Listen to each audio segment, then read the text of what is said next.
Welcome to Progress Coaching Institute. Progress Coaching Institute में आपका स्वागत है। आइए हम लोग शुरू करते हैं पुनः आज क्लास 9th का chapter the fundamental unit of life. हम लोग पिछले लेक्चर में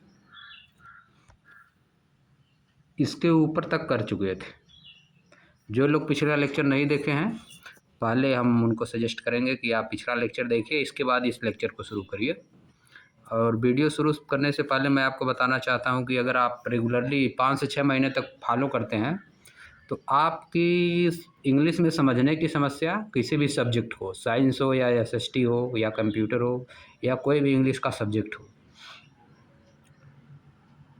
और राइटिंग की समस्या, लिखने की समस्या समाप्त हो जाएगी 90 से 95%। इसी वादे के साथ आइए हम लोग शुरू करते हैं। What are these structures? ये स्ट्रक्चर्स क्या है? मतलब हम लोग जो ऊपर बता चुके हैं, हनी कॉम्ब यानी हम मधुमक्खी के छत्ते में छोटे छोटे जगह होते हैं, रूम होते हैं, उनको ये सब स्ट्रक्चर क्या है? These structures look similar to each other. ये स्ट्रक्चर एक दूसरे के सिमिलर दिखाई देते हैं। मतलब जितने भी स्ट्रक्चर है हनी कॉम्ब में, सब एक दूसरे के सिमिलर हैं। या ओनियन बल्ब में, हनी कॉम्ब में, ओनियन बल्ब में जो माइक्रोस्कोप से देखने पर छोटी छोटी जगह दिखाई देती है, वो सब एक दूसरे के सिमिलर है।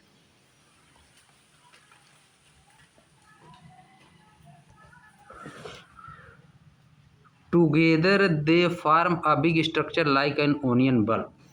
एक साथ मिलकर एक बड़ा स्ट्रक्चर वे बनाते हैं, उनको कहते क्या हैं? ओनियन बल्ब कहते हैं। यानी सेल जो है, छोटी छोटी सेल मिलके एक बड़ी स्ट्रक्चर बनाती है, उसको हम लोग ओनियन बल्ब कहते हैं।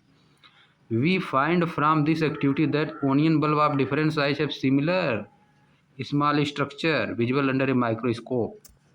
हम पाते हैं कि we find from this activity, इस एक्टिविटी से हम पाते हैं कि ओनियन बल्ब अगर हम डिफरेंट डिफरेंट साइज के लेते हैं, तब भी उनमें जो माइक्रोस्कोप से देखने पे जो उसके अंदर स्ट्रक्चर दिखाई देता है, वे सब सेम है, वे सब सेम है।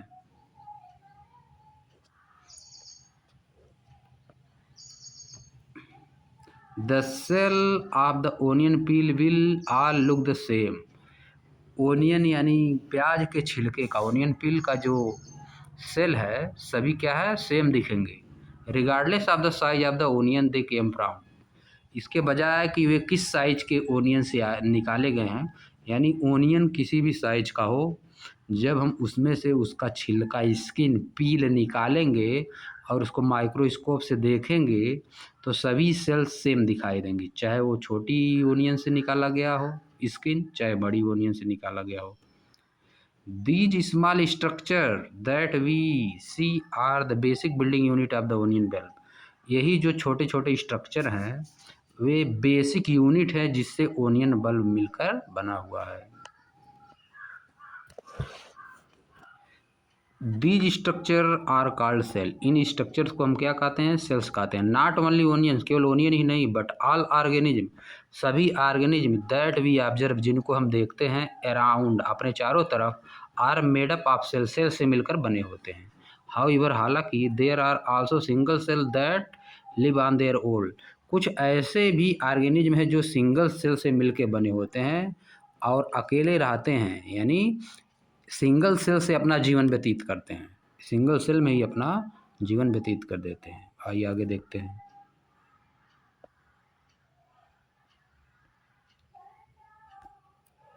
Sales were first discovered by Robert Hooke in 1655। Cell को सबसे पहले डिस्कवरी किसने किया था? रॉबर्ट हुक ने 1665 में सेल की डिस्कवरी किया था। ये आपका क्वेश्चन है जीके का, आपको लिखना है who discovered cell first. Who discovered cell first?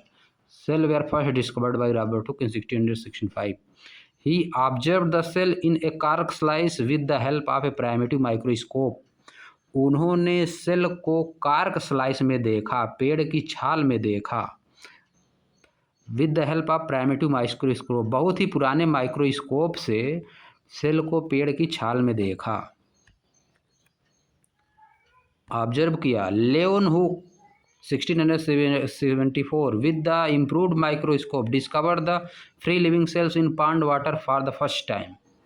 लेवनहुक with improved microscope, Leeuwenhoek ने और अच्छे माइक्रोस्कोप से discover the free living cells, free living cell की डिस्कवरी की, जो सिंगल सेल वाले सेल होते हैं उनकी डिस्कवरी की तालाब में, तालाब के पानी में फॉर द फर्स्ट टाइम, पहली बार. It was Robert Brown in 1831 who discover the nucleus in the cell. Robert Brown ने सबसे पहली बार सेल में न्यूक्लियस की खोज की. It was Robert Brown in 1831 who discover the nucleus in the cell. Robert Brown ने सबसे पहले 1831 में न्यूक्लियस की खोज की सेल के अंदर. Who discover the nucleus, question, Robert Hooke. Purkinje in 1839 coined the term protoplasma for the fluid substance of the cell. Purkinje ने नाम के साइंटिस्ट ने 1839 में प्रोटोप्लाज्मा नाम का एक वर्ड दिया, टर्म दिया, बनाया, किसके लिए? For the fluid substance of the cell, cell के अंदर जो फ्लूइड सब्सटेंस पाए जाते हैं उनके लिए. सेल मान लीजिए यह है, इसके अंदर फ्लूइड सब्सटेंस जो पाए जाते हैं उन्हीं को कहा जाता है प्रोटोप्लाज्मा. इसको किसने दिया था? परकंजी ने दिया था. The cell theory that all the plants and animals are composed of cell and that the cell is the basic unit of life was presented by two biologists, Skeldens and Swan. Cell theory, what is cell theory, question है ये. What is cell theory? Cell theory क्या है? Cell theory यह है कि all the plants and animals are composed of cell and that the cell is the basic unit of life. यह इतना यहाँ तक थ्योरी है, यहाँ से लेके यहाँ तक है cell theory. all the plants and animals are composed of cell and that the cell is the basic unit of life. यह है cell theory. What is cell theory? Answer उसका यह हो जाएगा. who given the cell theory is given by whom? Cell theory is given by two biologists, Skeldon in 1838 and Swan in 1839. The cell theory was further expanded by Virtue. Cell theory को आगे expand किया गया virtue द्वारा 1855 में, by suggesting that the all cells arises from pre-existing cell, कि कोई भी cell पहले से मौजूद सेल से बनती है. With the discovery of the electron microscope in 1944, electron microscope की डिस्कवरी के साथ 1940 में it was possible to observe and understand the complex structure of the cell and its various organelle. यह संभव हुआ ऑब्जर्व करना सेल के अंदर कॉम्प्लेक्स स्ट्रक्चर को और इसके वेरियस और सेल के वेरियस ऑर्गेनली को समझना संभव हुआ 1940 में इलेक्ट्रॉन माइक्रोस्कोप के इन्वेंशन के बाद. अब आ जाइए. The invention of magnifying lenses led to the discovery of the microscopic world. Magnifying lens का आविष्कार. मैग्नीफाइंग लेंस मतलब ऐसा लेंस जो चीज़ों को बड़ा बना के दिखा दे. कोई जो चीज़ छोटी है उसको बड़ा बना देगा. बैक्टीरिया है उसको बड़ा बना के दिखा देगा. The invention of magnifying lenses led to the discovery of the microscopic world. Magnifying lens का आविष्कार जो है माइक्रोस्कोप के संसार में डिस्कवरी, कई डिस्कवरी ला दिया, यानी बहुत सी डिस्कवरी हुई. लेड टू द डिस्कवरी मतलब डिस्कवरी की बाढ़ लगा दिया, इतना ज़्यादा डिस्कवरी हुई. जैसे ही मैग्नीफाइंग लेंस का आविष्कार हुआ माइक्रोस्कोपिक वर्ल्ड में डिस्कवरी की एकदम बाढ़ आ गई, बहुत ज़्यादा डिस्कवरी हुई. It is now known that the single cell may constitute a whole organism. It is now known that, अब यह जाना जाता है. It is now known that, अब यह जाना जाता है कि a single cell में constitute a whole organism, एक सिंगल सेल भी पूरे ऑर्गेनिज्म को बना सकता है, जैसे कि अमीबा. ये सब सिंगल सेल वाले.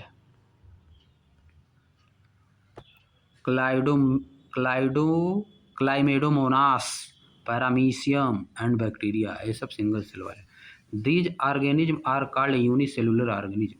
इन ऑर्गेनिज्म को यूनिसेलुलर कहते हैं क्योंकि ये सिंगल सेल से मिलकर बने होते हैं। ऑन द अदर हैंड, दूसरी तरफ, many cells group together in a single body. On the other hand मतलब दूसरी तरफ, many cells group together in a single body, बहुत सी सेल से मिलकर एक सिंगल बॉडी बनती है। And assume different function in it to form various body part in multicellular organism. और यह हम लोग मानते हैं डिफरेंट फंक्शन इन इट, और इसमें डिफरेंट डिफरेंट फंक्शन होते हैं to form various body part, जो कि वेरियस बॉडी पार्ट को बनाते हैं in multicellular organism. Multicellular organism जो कई सेल से बने होते हैं उनमें सेल मिलकर सिंगल बॉडी का पार्ट बनाती है, जो कि सिंगल बॉडी के part different different function perform करते हैं। मल्टी मतलब many. Such as some fungi, जैसे कि कुछ सम फंगी, प्लांट्स पौधे, एंड एनिमल्स और जानवर। Can we find out name of some more unicellular organism, क्या हम कुछ और यूनिसेलुलर जो एक सेल से मिलकर बने हैं ऑर्गेनिज्म उनके नाम बता सकते हैं? अब आ जाइए आगे। Every multicellular organism has come from a single cell. प्रत्येक जो मल्टी सेलुलर ऑर्गेनिज्म है, ज़्यादा सेल वाले, जैसे मनुष्य हो गया, पेड़ पौधे हो गए, जानवर हो गए, ये जो हैं ऑर्गेनिज्म सिंगल सेल से मिलकर बनते। पहले ये सिंगल सेल के थे, तब धीरे धीरे सेल दो हुई, 1 से 2, 2 से 4, 4 से 8, 8 से 16, इस तरह से बढ़ते बढ़ते बहुत बड़े हो जाते हैं लोग। How cell divide to produce cell to their own kind. कैसे सेल स्वयं को डिवाइड करती है अपने ही तरह का दूसरा सेल प्राप्त करने के लिए। All cell thus come from pre-existing cell. इस प्रकार कोई भी सेल, ऑल सेल मतलब प्रत्येक सेल पहले से मौजूद सेल से ही बनती है। अब आ जाइए एक्टिविटी हम लोग देखते हैं। We can try preparing temporary mount of leaf peel. हम किसी भी पत्ती के छिलके का टेम्परेरी माउंट्स बनाते हैं। जो किसी पत्ती है, किसी भी पौधे की पत्ती ले लीजिए, उसको ऊपर वाला उसके पार्ट छील कर उसको तैयार कीजिए, या तो क्या, tip of root of a onion, या तो टिप लीजिए ओनियन के रूट की टिप लीजिए, नीचे वाला ओनियन के नीचे वाला पार्ट, जैसे मान लीजिए यह ओनियन है या जड़ है, रूट, इसके नीचे की टिप लीजिए, उसको उसका बनाइए, उसको तैयार कीजिए, उसका निकाल के स्किन उसका निकाल के उसको तैयार कीजिए। Or even peel of onion of different size, या तो डिफरेंट डिफरेंट साइज के ओनियन के छिलके को, ओनियन की स्किन को, पील्स को लीजिए। अब देखिए, after performing the above activity let us see what the answer to the following question would B.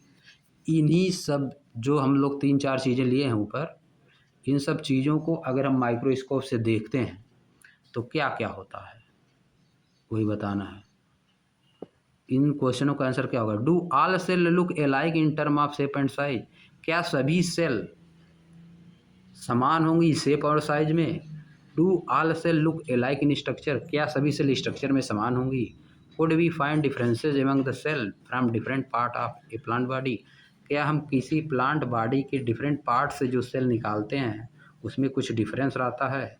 What similarities could we find. हम क्या सिमिलरिटी पाते हैं? इन सब क्वेश्चनों का आंसर हमको देना है। अब आ जाइए आगे, सब क्वेश्चन का आंसर बताया है। Some organism can also have cells of different kind. कुछ ऑर्गेनिज्म के पास डिफरेंट डिफरेंट काइंड के सेल्स भी होते हैं multicellular organism. Look at the following picture. इस पिक्चर पे देखिए, बहुत से ऑर्गेनिज्म ऐसे होते हैं जिनके पास सेम सेल होते हैं, लेकिन बहुत से ऑर्गेनिज्म ऐसे होते हैं जिनके पास डिफरेंट डिफरेंट सेल भी होते हैं। इट डेपिक्ट्स, इनको दिखाया गया है, some cell from the human body. It depicts मतलब यह बताता है, look at the following picture, नीचे वाली पिक्चर में देखिए, इट डेपिक्ट्स या दिखाता है, डेपिक्ट्स मतलब दिखाता है या बताता है, some cells from the human body, कुछ सेल्स ह्यूमन बॉडी के, मनुष्य के शरीर के,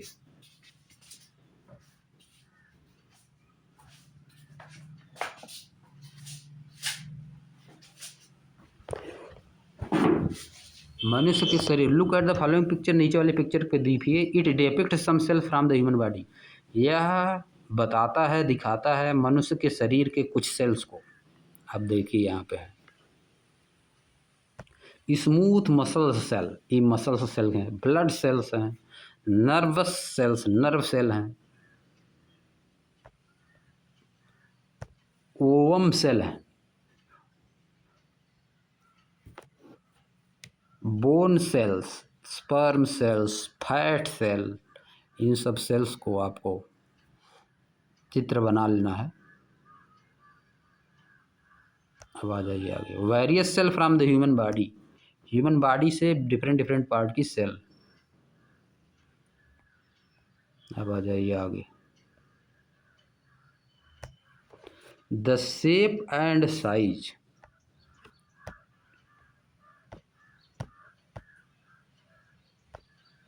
the shape and size of the cells are related to the specific function they perform. किसी भी सेल्स का, जो सेल्स होती हैं उनके शेप और साइज, जो फंक्शन वे परफॉर्म करती है, जो स्पेसिफिक फंक्शन वे परफॉर्म करती हैं, उससे रिलेटेड होते हैं। Some cells like amoeba have changing shape, कुछ सेल्स जैसे कि अमीबा के पास चेंजिंग शेप होता है, ये अपना शेप बदलता रहता है। जैसे ये मान लीजिए अमीबा है, ये मान लीजिए अमीबा अगर है तो इसका शेप ऐसे भी हो सकता है, इसका शेप ऐसे भी हो सकता है, किसी भी साइज का शेप हो सकता है अमीबा का। अब आ जाइए आगे, in some cases the cell shape could be more or less fixed and peculiar for a particular type of cell. कुछ केसेज में सेल का shape could be more or less fix, कम या ज़्यादा, कमोबेश कुछ फिक्स हो सकता है, and peculiar for a particular type of cell, और कुछ पर्टिकुलर टाइप के लिए पेक्यूलियर हो सकता है, विशेष तरह का हो सकता है। फॉर एग्जाम्पल के नर्व सेल है a typical shape, nerve cell के पास एक टिपिकल शेप होता है, देखिए यहाँ पे दिखाया है, नर्व सेल के पास एक टिपिकल शेप यहाँ पे दिखा दिया नर्व सेल।